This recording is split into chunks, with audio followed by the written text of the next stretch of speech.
This is incredible. This is a dream come true. I have wanted to stand on these ancient rocks ever since I saw that iconic photograph of the planet of granite. And here I am on this exotic island with its distinctive spirit and wit, and most overwhelmingly a sense of pride of place. And I'd like to explore that pride and the passion the people here feel, which is why I've come to Newfoundland. Woohoo!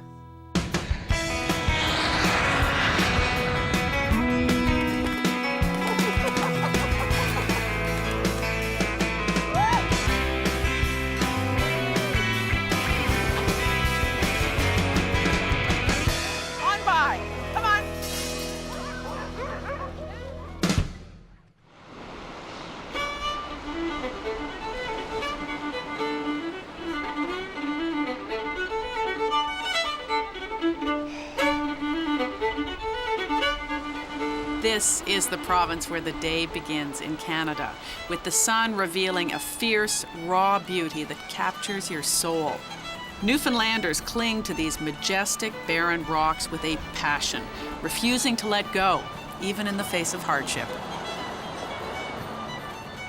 Here on Newfoundland's northern peninsula, the first non-native set foot in the New World 1,000 years ago. And this is where I started my journey to Newfoundland, just across the Strait of Belle Isle from Labrador, on a ferry heading to tiny Harpoon Island.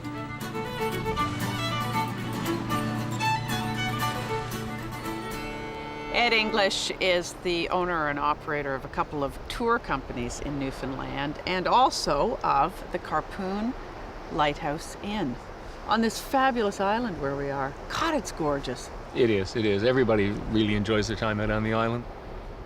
Well, some people would look at a rock like this and say, God, that's barren and bleak, lifeless, harsh. Yeah, absolutely. And it's gorgeous. It's so wide open you can see forever, and the next hill is always inviting you to come and do some climbing. This historic lighthouse still warns ships away from dangerous waters.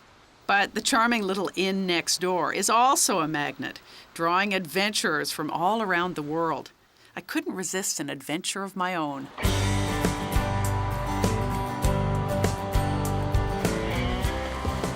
Now, how about this for fantasy number 12?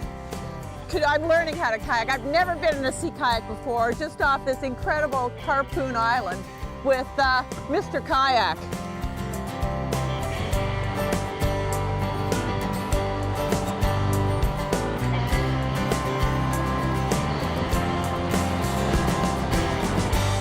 This is so fun.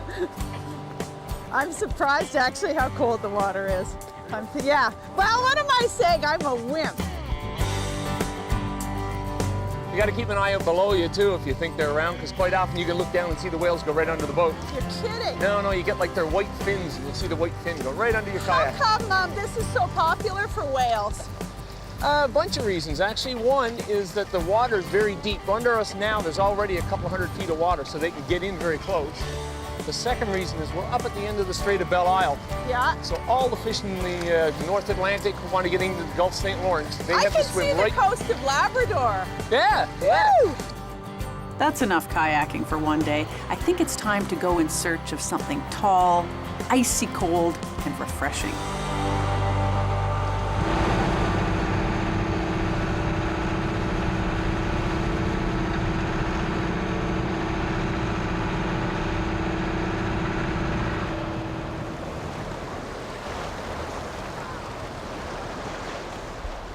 That is one of the coolest things ever. That's the first iceberg I have ever seen, and I've been wanting to for years. I was trying to figure out how big it was. I had this guide. They have something called a growler about the size of a Volkswagen, or a bergy bit that's the size of a house. I'm figuring that's a medium-sized berg, because it looks about the size of an aircraft. It's pretty impressive, and the birds love it. They're flying all around it.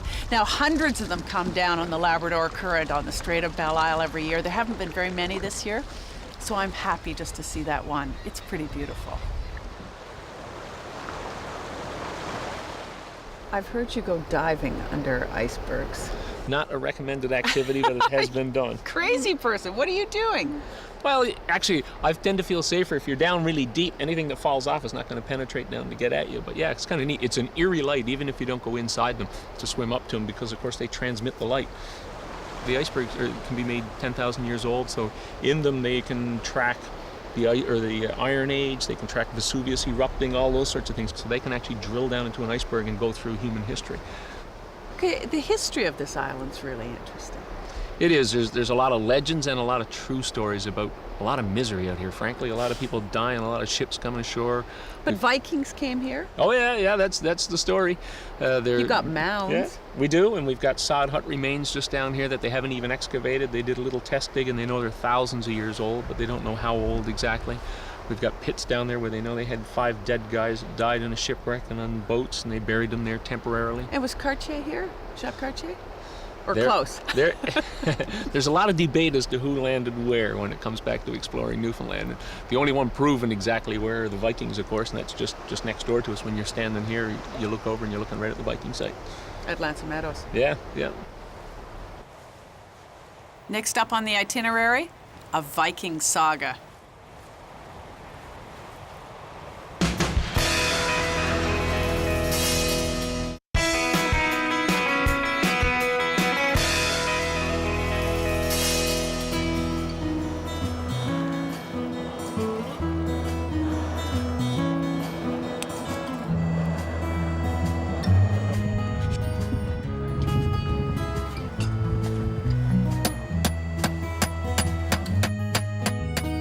Back on the northern peninsula of Newfoundland, I've actually traveled into Canada's past. This is Lansing Meadows. It was a local fisherman, George Decker, who guided a pair of archaeologists to this powerful, magical place. Just looks like a little mound of grass with dandelions growing in it, but it took Helge Ingstad and his wife Anna Steina Ingstad to uncover the secrets here, which is just so powerful, of the first Norse settlement. There's 1,000 years ago, 500 years before Columbus, the people lived here, and they found the evidence that they fished and raised livestock and smelted iron, had lives, and then they left. And the legends continued on.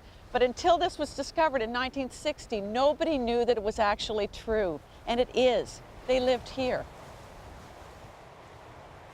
Now, we Norsemen name our swords, and mine is called Argument Settler. It works, sir. Haven't lost an argument yet. Get a feel for it.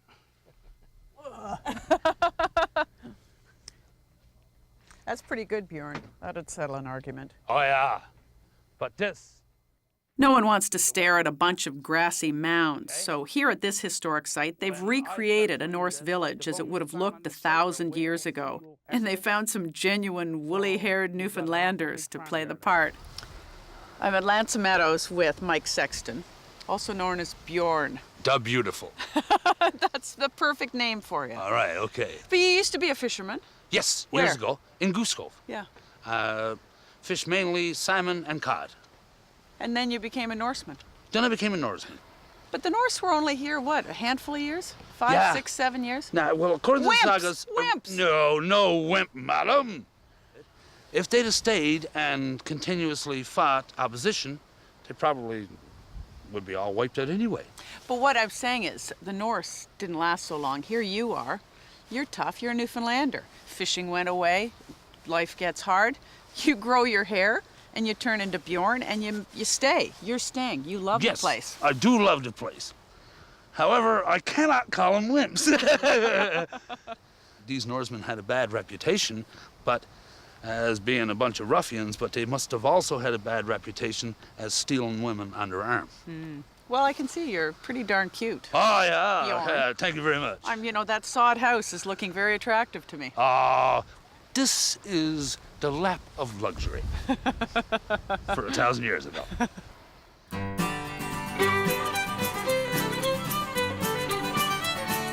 Newfoundland's history is full of larger-than-life characters. At the turn of the century, Sir Wilfrid Grenfell became a hero when he set up a mission, orphanage, and hospital for poverty-stricken fishing families.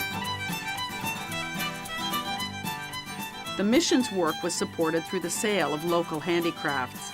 Today, crafters like Jesse Colburn are still stitching up a storm. I'm told that the fabulous Jessie is the person responsible for this embroidery, the dog team. Look at that. Did you do that? Yes. Do you recognize this? I recognize Sounds like a it court of quite law. well. What's the best coat you ever made? I'll say that one for the Pope. You made a coat for the Pope? I did all the embroidery. The rock and bones of Newfoundland come alive in the hands of Métis carver Sean Rumbold. So tell me about the bear. Well, this is a fishing bear, obviously, and the Inuk takes on the characteristics of the polar bear to be successful, I guess, in fishing. So it's got a great spirit, and I love the fish just sort of poking out of, I guess, what it used to look like, the fish thick with cod in Newfoundland. Yes. Actually, that's their char. Oh. Oh, it was so poetic when they were cod. Come on. How would you ruin something like that? Cod, salmon, char, whatever. Making a living off fishing has never been easy. As I discovered when I ran into these guys heading out for some capelin fishing. Hey, boy. I'm here to help. Perfect. Now we need drop. Now we need what? Do you fish full time? Oh yeah, we're all fishing. And y'all survived? Well, you The can go, you moratorium? can go where you like. We're still there. We're very, very sort of sexy. We're sexy looking most of the time, from May to October. I've heard that Newfoundlanders are the most sexual people in Canada. Now that I've seen these garter belts that you guys wear.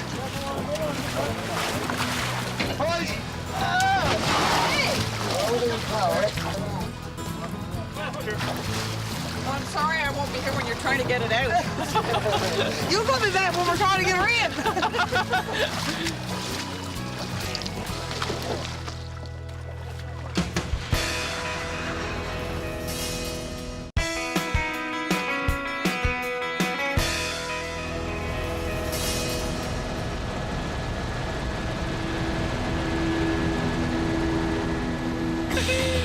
Oh my God.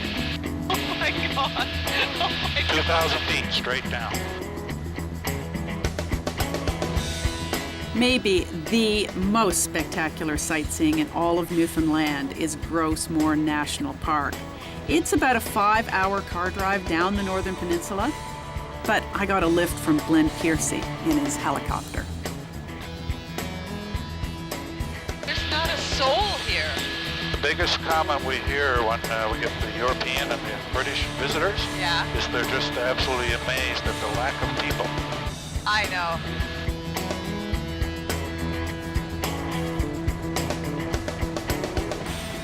Those extraordinary red rocks are known as the tablelands, and it's why Grouse Moor is called the Galapagos of geology.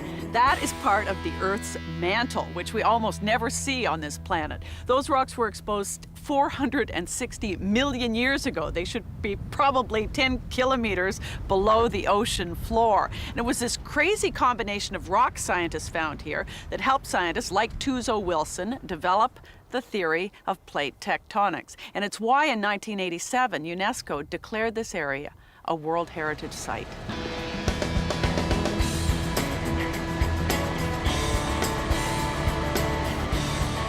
I guess there's no shortage of moose in Newfoundland. The last estimate I heard was about 120,000.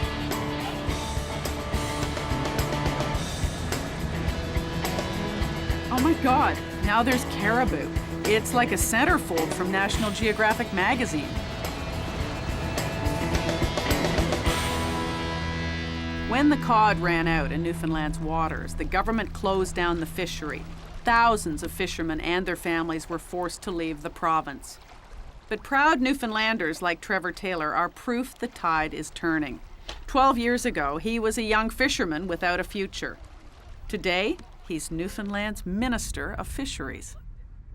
It was pretty black here in the 1990s. And, I think it was, as old saying, it was always darkest before dawn. and people survived it. We lost 80,000 people throughout migration. But the 500,000 of us that are left here have sort of made up their mind that you know, this place is going to be all right. You know, Newfoundland's going to be all right. I think we're going to be okay. Codfish be damned. A few hardy entrepreneurs think Newfoundland's future is in these pristine rocks and trees and shining water. To be honest with you, I mean, I drive up and down the Northern Peninsula, you know, a dozen times a year. And, you know, just every time I drive it, there's just something about it that you know, I see something that I didn't see before. I mean, it's a beautiful spot. It's just, I mean, just look around. It's absolutely gorgeous. Out in the middle of nowhere, and I mean nowhere, you'll find the wilderness retreat of Tuckamore Lodge. To owner Barb Genge, it's paradise. I just want to make a living, and I want to make a living for the people that are around me. And I didn't want for them to have to leave, because I knew that when they got up somewhere else every morning, they would have the same feeling in their stomach what I have when I used to get up when I was into other places like on the mainland of Canada. It's a nice place, but it wasn't for me, and it's not for a lot of Newfoundlanders, right? And home is always on your mind. So it's the simple things. It's like the water in the brooks. It's very simple things that keep reminding you of where you come from and where you like to be. We learn special skills. Wilderness survival is a big thing.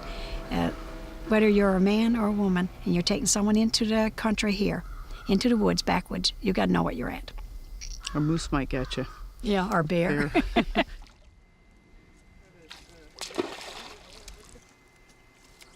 One of the great things to do when you're at Tuckamore Lodge is go fishing, salmon fishing, because this magnificent country for that. And I'm so lucky to have Goody Hutchings, who's president of the Outfitters Association in Newfoundland, Labrador, and one of the great guides and fishing enthusiasts.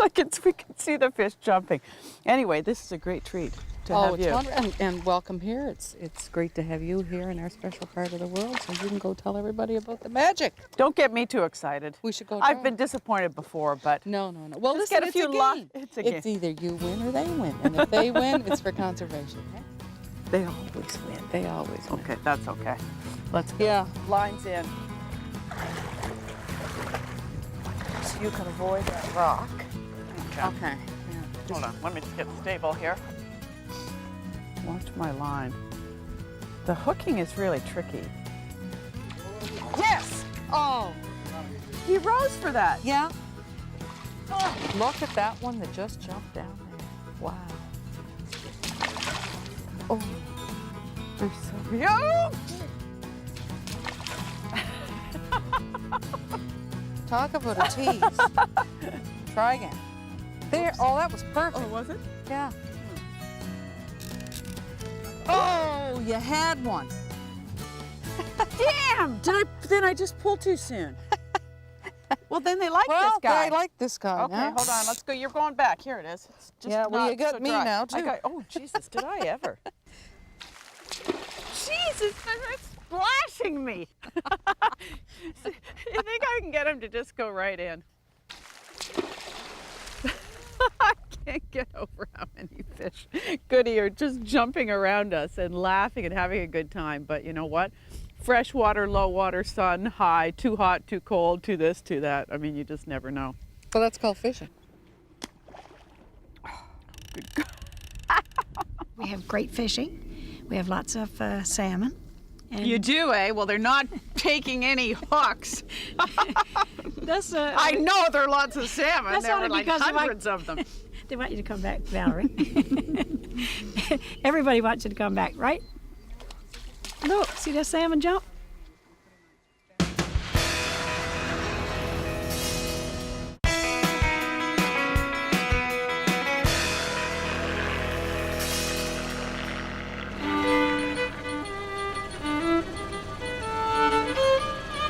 Wow, this is quite the operation, eh?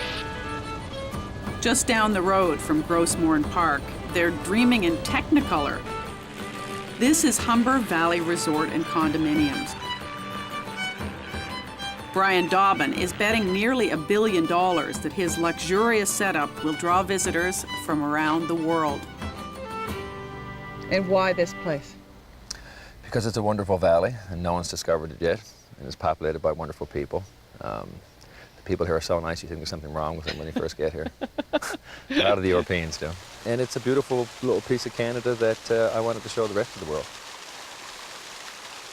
The people who are buying into Humber Valley are mostly Europeans, English and Irish. In fact, they've started chartering weekly planes from Gatwick in England, a 5.5-hour flight right into Deer Lake, where they've arranged to have customs brought in to look after them. And these people come, they love the fishing and the skiing nearby, the golf, the snowmobiling, the mountain biking, and they can't get over the open spaces, the emptiness, and the peace and quiet. This is what they imagine Canada is. When they sit in London and think, geez, I want to go to a beautiful ski hill and I want fresh water running by me and I want moose coming up to my back door and everyone is really friendly, that's what they get here. And they get it 4 hours closer or 5 hours closer in the Rockies. So it's particularly tailored to that eastern seaboard, Western European market. But you will allow Canadians to come. Oh, eventually. Now that you're here, everybody's going to come now that you've come here. Well, I don't think I'm going to leave. Okay, well, that's a plan. This is my first trip to Western Newfoundland, and I've been feeling like a kid, just so excited to see my first iceberg, to see the fjords in Grouse, Moor, and to see where the Vikings came 1,000 years ago. It has been unbelievable. The people have been so warm and hospitable, and as we all know, they're the best talkers in Canada. They love their rock. John Crosby had a great line about how easy it would be to pick out the Newfoundlanders in heaven because they're the ones who want to go home. Now I understand why.